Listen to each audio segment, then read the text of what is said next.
ఆగండి ఆగండి, ఎప్పుడు రెడీ కాక అంటారు కదా. దా లోపలికి రా, నా కళ్ళు తెలుసు.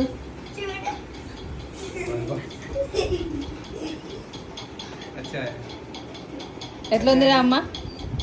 సూపర్. చిన్న ఎట్లా ఉంది అమ్మ? నిజం చెప్పు. మా ఇంట్లో వాళ్ళ రిజల్ట్ అయితే విన్నారు కదా. మరి మీకు నేను భయం వేసానా లేదంటే ఎలాగున్నాననేది కామెంట్ చేయండి. ఫస్ట్ టైం అండి ఇట్లా రెడీ కావడం. నా పెళ్ళి కూడా ఇట్లా రెడీ కాలే, మీకోసం రెడీ అయ్యాను. ఎలా ఉన్నానో కామెంట్ చేయండి. నాకు నేనే కొత్తగా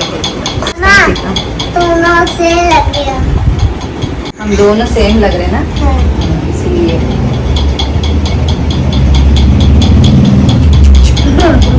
ఫైనల్ గా నా లుక్ తర్వాత చిన్నుది అనమాట. ఇట్లాగా hair style, bun hair style చేసేసి ఇట్లాగా పిల్క కట్టేసినాను.